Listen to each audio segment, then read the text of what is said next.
In this episode, we're going to talk about the process of getting started working with a virtual assistant. This is Virtual Help, our video channel with Bill and Val.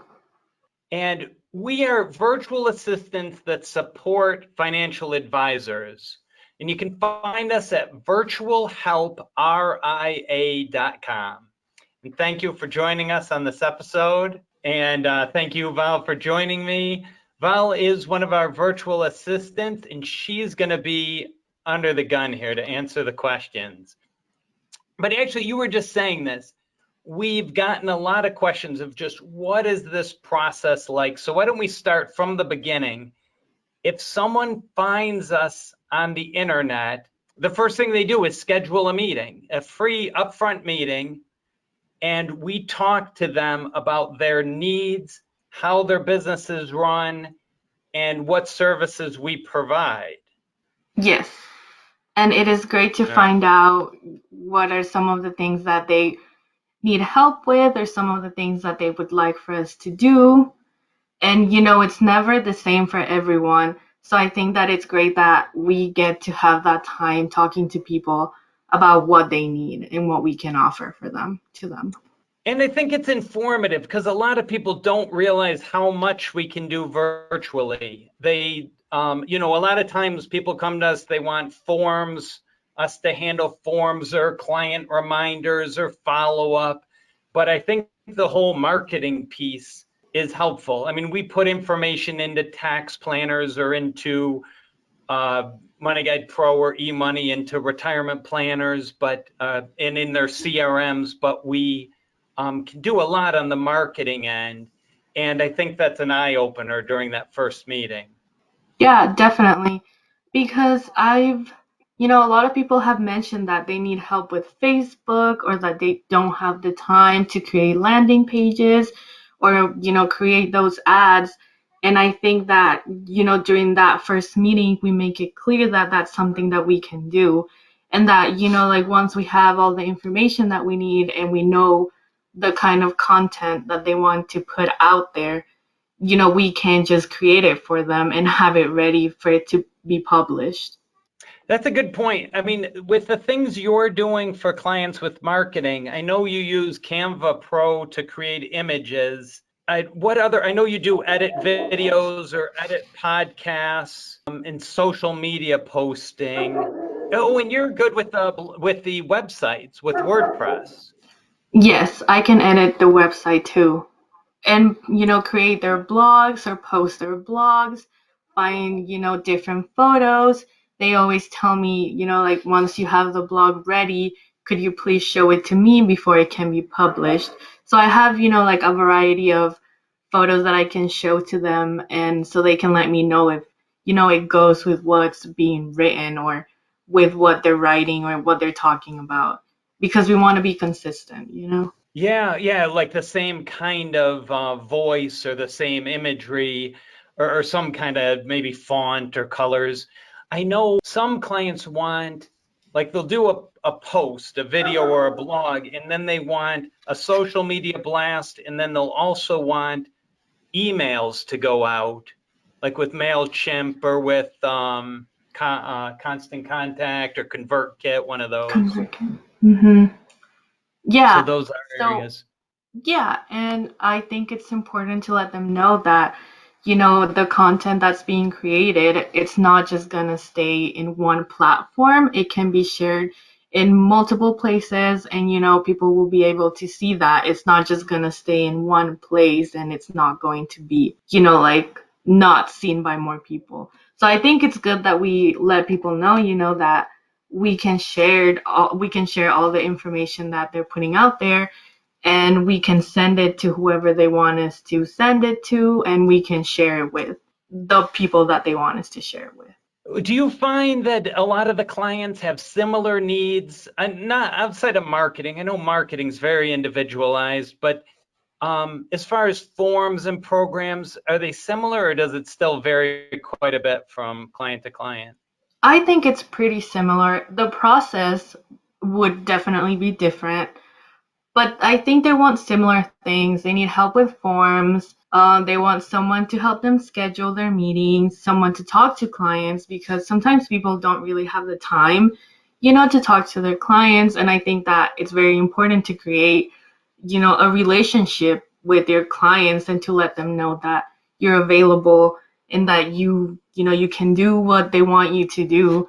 So yeah, I think that people want similar things, just that the way in which it's done, it varies. I think something too that we communicate in that upfront meeting is that we don't have minimum hours. If they don't need us that much, that's fine. If they have a flow of work, that's great. And then if they have a letdown of not as much work, that's fine too. We adjust. We only bill for the time we're working, and they don't have to guess how many hours they need or sign up for a certain number of hours. Hmm. And our pricing's very reasonable, 30 to $35 an hour. I think we're very competitive in this market. So if someone finds us, they schedule a meeting, we sit down and talk about their needs, their tech stack, what programs they're using, how we can help. And then how does it go from there? Usually, I think you send them information for follow-up. Yes, so after the meeting and after we talk about the tasks that they want us to do, we will be sending them, like a follow-up email. We will send them a confidentiality agreement and then the virtual help agreement. And that's just so they can go over all of that information and if they have any questions, they can always get back to us. I will also be sending them my email and my phone number so that they can contact me right away if they want to get started. And that's if they are assigned to you, you're going to be the only Yes. one seeing their client information, helping them. You're their dedicated support. I think that's another thing we offer with having 4 virtual assistants. If you were to leave or take a vacation or take a break, we do have backup support, but we do Mhm. try to keep the virtual assistant assigned to a planner so that the information doesn't go beyond that one assistant, unless we'll let them know if we need to meet certain timelines or certain projects. We may have to bring in a second person, but then we'll let them know at that time. Yes, and then if anything happens, we will also let them know, like, oh, this person's not available or, this person left. Like, we have backup. It's not, we won't leave you there, with not receiving the help that, you need. Right. We'll have someone trained in financial planning support ready to go, and that's what we provide. And if it has to, we haven't had any turnover, but we could. I mean, that could happen that we have Yes. turnover and we'll provide seamless service with someone already trained, ready to go, knowing the programs. We meet up front. The confidentiality agreement, I guess that mostly is stating that we take confidentiality in there. It's very delicate information we're dealing with, and we take that seriously. We also take cybersecurity very seriously. We do have annual cybersecurity audits. We have what the advisor armor, like evaluator on all of the computers, just making sure there are no breaches or issues. I think we're not sending delicate information by email. But then I guess how do advisors communicate with you as far as, so they finish the upfront meeting, you send them a follow-up email, and then what programs or how are you communicating with the advisors you work with? A lot of people like to use Slack because you can just send, a message and then I get it, I see it, and it's pretty simple. It's a quick way for us to communicate. People like to talk to me through email as well, or they just give me a call. If it's, like I need it now, like I'll just give you a call. Do you get people, what was I going to say? Do you have clients that have regular meetings with you, say, hey, every Monday or every morning I want to talk? Yes, I do have clients who have already scheduled meetings with me. So, like every Monday, I meet with them and we go over some of the things that they would like to get done during that week. And then, we meet again the following week and we talk about, oh, this was done this previous week. Okay, we can move on to something else. So we do, like, I do get people who just want, they have a time set for us to talk about what I've done or like what they would want for me to do. When you give them their information, they set up a meeting. How is that? How long does it take them to actually get you in their system and tell you what needs to be done before you can start helping them and being productive? I would say that it changes with everyone that I'm working with, and it depends on, what kind of programs you want me working with. Because if you want me, like for example, Schwab, it takes a little longer for me to get me on their system. But then, if you want me to have like an email for, like client service, that's, like a little quicker. Like it can be done in a day or two. But yes, I think it just depends on what programs you want me working with and their system. And some people, they really review like information on, like who I am and where I'm at or what I'm doing. So it just depends. It can take maybe like a week or it can take longer. And how about how many sessions meeting with the advisors before you're ready to help and support them in different tasks? I'm sure it depends on the task, but any guideline for how long it would take? Sometimes it's taken just one meeting. Like we go over the task, they show it to me, and then once I do it, they tell me, okay, we're gonna go over it again to make sure that it's done the way that I want it done. And then after that time, they make comments, they tell me, oh, like maybe not like that, maybe do it like this, or maybe do it like that. And that helps going over what I'm doing because after that second meeting, I just know what they want and I know how they want it done. Okay. So it also depends on the task. So if an advisor wants your support, they should really think a week or two ahead before you're going to be up and running in their system. Yes. Yeah, that makes sense. And then, I mean, once you send them the contact information, they set up a way to communicate with you. They start giving you tasks, and then that's pretty much it, right? You're up and running and helping out. You're a member of their team, really. Yes. Once everything is set up, I can just start working and they just start telling me like, hey, schedule this meeting or can you call this client or contact Schwab. And once I'm in their system, it's pretty easy for me to make those calls and contact whoever they want me to contact. So it's pretty straightforward for the advisor who wants support to set up a meeting and then get an assistant into their system and start communicating with them. Have you noticed that some advisors communicate not better or worse, but give you more complete instructions or more contact than others? Is that very quite a bit? Yes, it changes, but some people, they're trying to figure it out. I think that this is pretty new maybe to some people, so it might take some time for them to get used to this type of, like work that we're doing.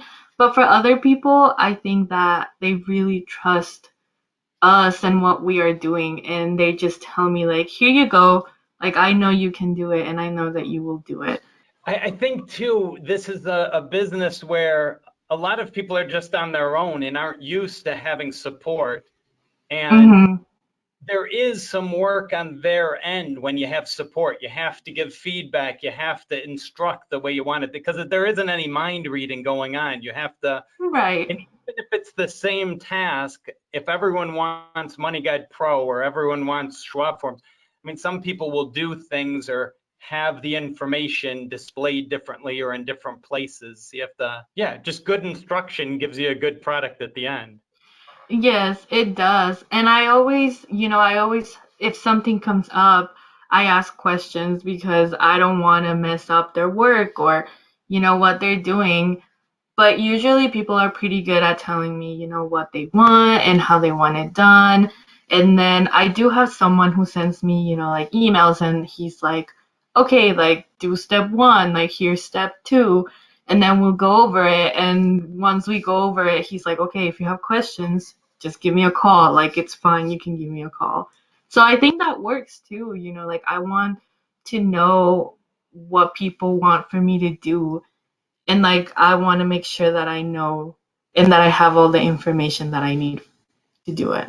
And you're mostly working with advisors, or do you work with some support staff that are administrative staff that are directing what you're doing? I work with both, Okay. but mostly advisors. If there's anything else that someone needs, they will still contact me, but usually it will go through the advisor. And have you had any issues with time zones? I know we're on Arizona time, and I know we have clients on the Pacific and the Atlantic or East Coast time and Pacific time.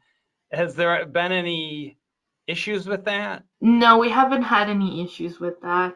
And if, I'm available during that time too, but I haven't had any problems. Usually we talk about it and, they tell me like, okay, can you do it during this time, my time zone? And I'll just have everything ready by then. But I haven't had any problems with anyone. And I guess if we start getting into scheduling issues, of course, there's other other VAs or virtual assistants who could step in if there becomes conflicts. But it's kind of nice. We're not way on one coast or the other, so we can, it doesn't impact us that much. I guess anything else from your experience that you want to share with advisors out there who are thinking of getting some extra support? Yes, communication, I think it's very important. And once we have that first meeting, I think that it's good for us to know what you're looking for and what are your expectations so that, we're ready to work with you.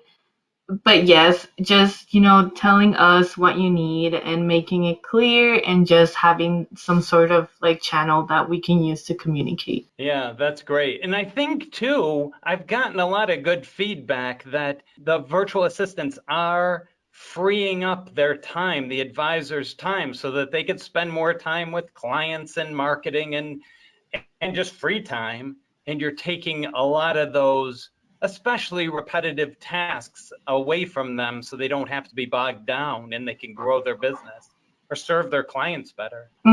Yeah, I think because you're familiar with all the financial planning work and the programs, the training and the onboarding is pretty minimal. It's more just the specific to each advisor, not a whole new, what is a stock and what is a retirement plan? What are tax planning software?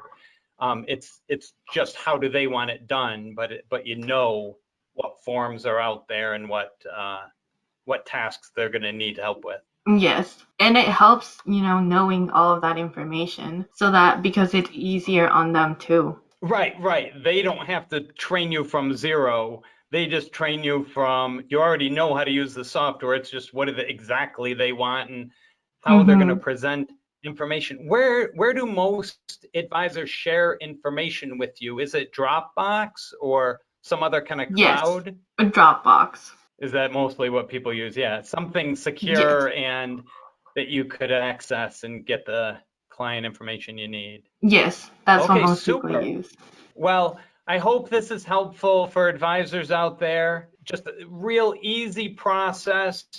You can visit us at virtualhelpria.com. Schedule a free meeting. You can find out, even if you're not ready for a virtual assistant right now, we can discuss it and you'll be ready when you have the workload that you want some support with. If you want us to take some of the tasks off of or away from you or off of you so that you can grow your business, focus on other areas. We do appreciate any comments, questions you have. Feel free to email us, comment on the blog or the video or wherever you see this. And if you like our videos, please subscribe to our channel, leave a rating. All right. Thank you very much. Thank you. Bye.